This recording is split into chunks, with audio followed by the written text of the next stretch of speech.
So how do you think it went tonight? I felt great about it. Really felt like I was able to lay out my vision for making sure this office really does reach its potential to be effective for New Yorkers who most need it. I feel like I was able to talk about my record, getting results in progressive ways on the issues that are most important. And I felt really good, and I hope a lot of people watched it and a whole lot of people voted. It was hard to tell the difference between the things that you guys stand for in terms of policy. Both of you spoke about affordable housing, living wage. Can you throw some light on that for us?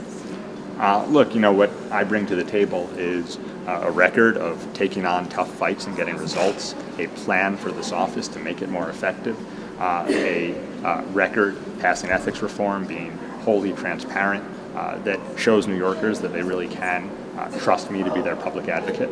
And, I think that those are distinctions. Tish James seemed to be running against Bloomberg tonight. Can you respond to that? Look,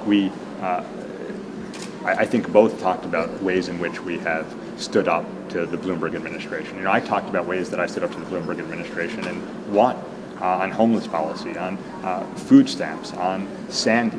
And I also think it's important to remember that Councilmember James has voted with Mike Bloomberg 98% of the time. If you look at my record, it's all about standing up to the mayor when I disagree, winning whenever possible. And I got to tell you, when it comes to fighting guns in our streets, I've stood with Mike Bloomberg because he's been great on that issue. On education, it seems like that's one area that you seem to have agreed with the Bloomberg administration on the mayoral control bill, charter cap, raising the charge cap. And that's something you didn't really respond to in the debate. I mean, would it be accurate to characterize your positions as in alignment with the Bloomberg administration on education? Look, I've stood up to the Bloomberg administration on schools a whole lot. Fought co-locations in my district, pushed the Department of Education to build a new school, create a new school for parents who desperately needed it. I have submitted legislation, and part of my plan for the office is to make sure that parents aren't shut out of the process the way that they have been too often under this administration. And so I actually think that my record on education is all about fighting for funding, fighting for accountability, but also fighting to make sure that parents and kids and teachers aren't shut out of the process and have a real voice. It's really not about whether you're with or against someone. What it's about is being for the people, fighting for them. And the truth is, when I've disagreed with the Bloomberg administration, no one has stood up more strongly. There seems to be a lot of personal friction and animosity between the two of you. Would you agree with that assessment? Look, I thought it was unfortunate that Councilmember James decided to make some personal attacks, both innuendo and specifically about myself and my family. I think there's no place for that in elections.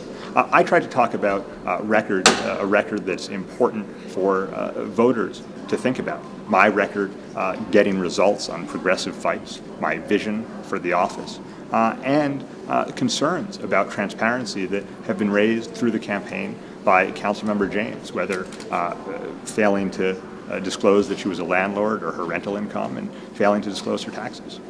You said you were a victim of the Madoff scheme. What exactly did you lose? You said you lost everything. It's been widely reported, and I think it's well known. It's really not about me and what happened to me. I got asked that question directly, and I was attacked personally, unfortunately. Right. That's something that happened. What's a lot more important is what I've done fighting for New Yorkers and my vision fighting for New Yorkers. Anyone else? Do you find New Yorkers tuning into the race when you're out on the street? Are people aware of it or not really? More and more, and I have a feeling that after tonight, hopefully maybe even more New Yorkers will be thinking about the race. It's really important. We have a big city, and whoever the mayor is, you need to have an independent voice who answers to the people to take on issues for communities that are otherwise left behind. Have you asked Bill de Blasio for his endorsement?